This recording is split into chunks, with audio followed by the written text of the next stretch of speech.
Olá a todos. O vídeo de hoje é para responder se o ladrão que foi crucificado junto com Jesus foi para o paraíso. O texto em questão é o de Lucas 23:43, o qual relata o período em que Cristo estava crucificado e juntamente com ele outros dois ladrões, um em cada lado.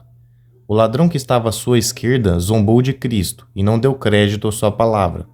Já o ladrão da direita reconheceu seu erro e demonstrou arrependimento pelos seus atos. Reconhecendo a Jesus como Salvador, o ladrão à direita fez um pedido a Cristo, dizendo: Senhor, lembra-te de mim quando entrares no teu reino. Em resposta ao seu arrependimento e pedido, Jesus lhe respondeu. Lucas 23:43. E disse-lhe Jesus: Em verdade te digo que hoje estarás comigo no paraíso. As palavras respondidas por Jesus geram a ideia que naquele mesmo dia, logo após a morte deles, ambos estariam juntos no paraíso. Com base nessa passagem, muitos cristãos entendem que ao morrermos, existe uma entidade espiritual do nosso corpo que é levada para o céu. O problema de tal interpretação é que ela não está de acordo com diversas outras passagens bíblicas sobre esse tema, como veremos a seguir. Considere o seguinte: Jesus foi crucificado e durante 3 dias e 3 noites, Jesus permaneceu em sua tumba e depois ele foi ressuscitado. Algumas mulheres foram visitá-lo na tumba ao amanhecer do dia da ressurreição. Não o viram dentro da tumba e pensaram que o seu corpo havia sido levado para outro lugar. Nesse momento, Jesus apareceu a Maria Madalena e, ao ser surpreendida com o que via diante dos seus olhos, ouviu tais palavras de Jesus. João 20:17. Disse-lhe Jesus: Não me detenhas, porque ainda não subi para o meu Pai. Porque ainda não subi para o meu Pai. Mas vai para os meus irmãos, e dize-lhes que eu subo para meu Pai, e vosso Pai, meu Deus e vosso Deus.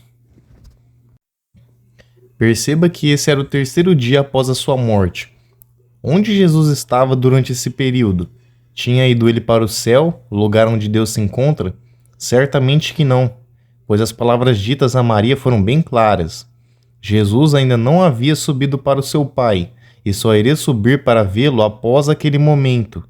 É evidente que tais palavras geram um conflito com a interpretação de que o ladrão à direita de Jesus estaria com ele no paraíso, naquele mesmo dia, sendo que o próprio Cristo falou para Maria que ainda não havia subido para o Pai. Regra bíblica: vida eterna somente no último dia. A ideia de que os justos salvos vão para o céu ou qualquer outro lugar após a sua morte não se enquadra com o ensino de Jesus sobre quando receberemos a vida eterna. João 6,40. Porquanto a vontade daquele que me enviou é esta, que todo aquele que vê o Filho e crê nele tenha a vida eterna, e eu o ressuscitarei no último dia. Segundo as palavras de Cristo, o recebimento da vida eterna só ocorrerá no dia da ressurreição, chamado também de último dia. Em outras palavras, não há vida eterna antes desse dia.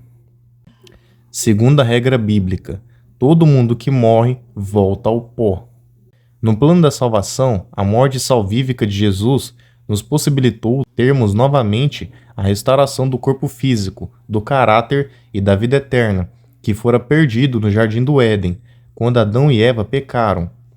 Como consequência da desobediência de ambos, o acesso ao fruto da árvore da vida foi proibido ao ser humano, e Deus falou o que aconteceria com eles. Gênesis 3,19.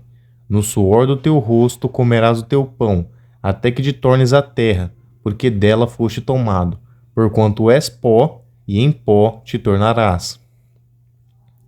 O destino do ser humano após o pecado foi explicitamente apontado por Deus.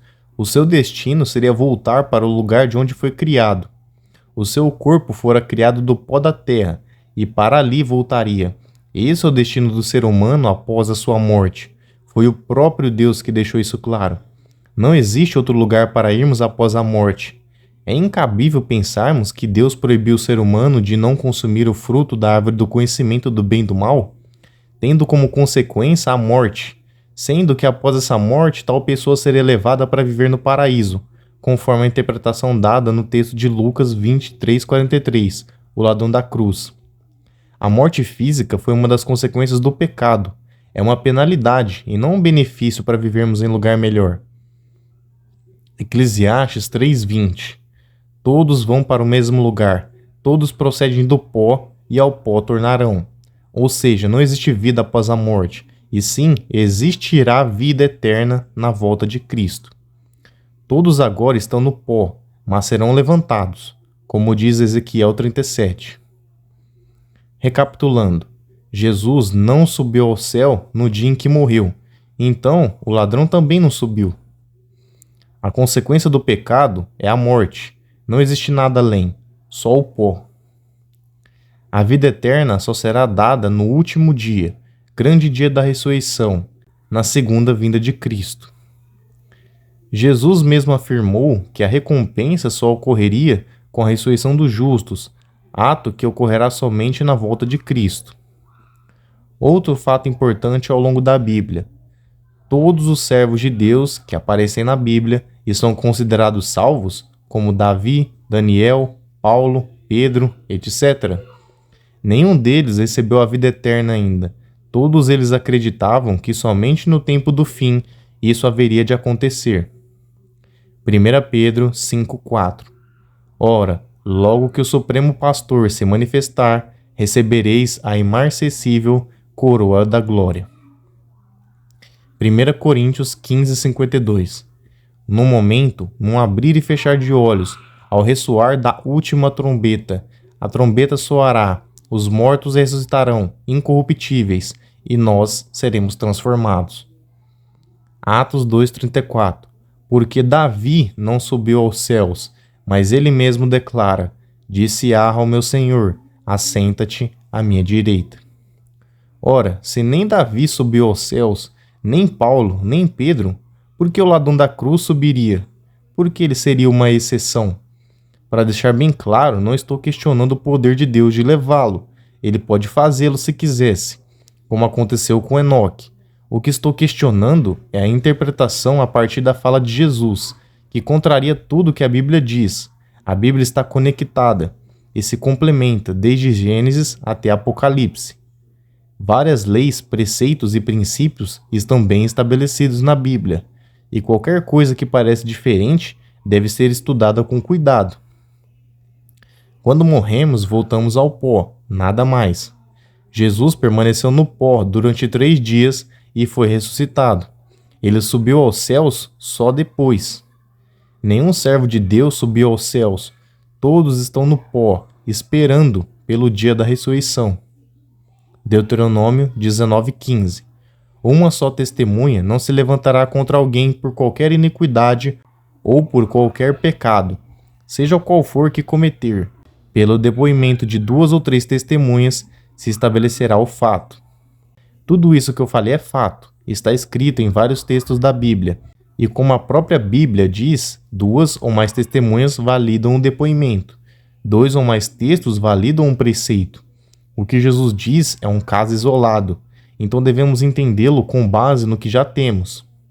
Seguindo esse raciocínio, o ladrão da cruz não está no céu, mas adormecido na morte, esperando a volta de Jesus, para que cumpra sua promessa de ressuscitá-lo e trazê-lo ao seu reino.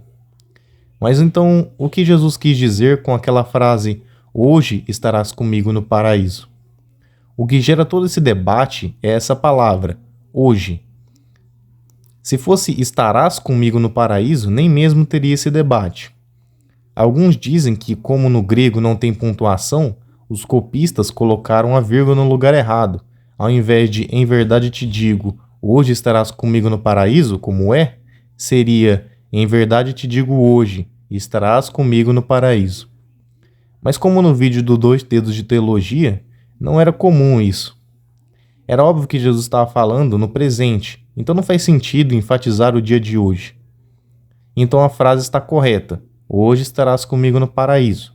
Mas como vimos, não é literal, pois nem mesmo Jesus foi para o céu ou para o paraíso naquele mesmo dia, e essa interpretação contradiz toda a Bíblia.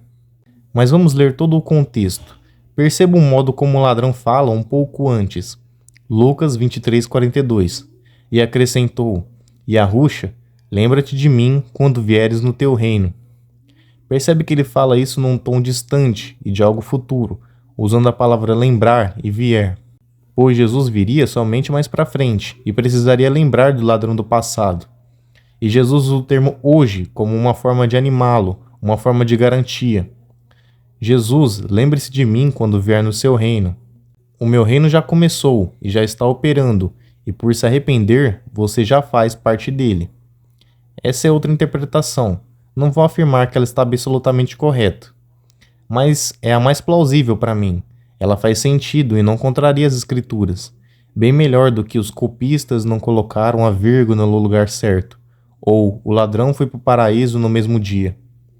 Então, resumindo, o ladrão não foi para o paraíso, mas Jesus garantiu que ele iria. Mas, parando para pensar, a promessa de Jesus vai se cumprir literalmente também, do ponto de vista do ladrão, de certo modo. Não no presente, como dizem, mas no futuro. E eu vou mostrar como é que isso vai acontecer agora. Presta atenção. Eclesiastes 9, 5 e 10. Porque os vivos sabem que hão de morrer, mas os mortos não sabem coisa nenhuma. Nem tampouco terão eles recompensa, porque a sua memória jaz no esquecimento. Tudo quanto te vier à mão para fazer, faze-o conforme as tuas forças, porque no Sheol, para onde tu vais, não há obra, nem projetos, nem conhecimento, nem sabedoria alguma. 1 Coríntios 15, 52. Num momento, num abrir e fechar de olhos, ao ressoar da última trombeta, a trombeta soará, os mortos ressuscitarão incorruptíveis, e nós seremos transformados. Olha esses dois textos. O tempo não passa para os mortos. Paulo disse que a ressurreição será como num piscar de olhos. Paulo, que já morreu há séculos, quando ressuscitar, vai ser como se ele tivesse tirado uma soneca e acordado no mesmo dia que morreu, certo? Pois, ele não viu o tempo passar, ele não tem memória de nada depois que morreu. Quando ele voltar, será como abrir e fechar os olhos. Então, usando essa mesma perspectiva, quando o ladrão for ressuscitado no último dia, será como se ele ainda estivesse ao lado de Jesus naquele madeiro, no hoje. Se você gostou, por favor, deixa um like e se inscreve. Gratidão por assistir e até o próximo vídeo.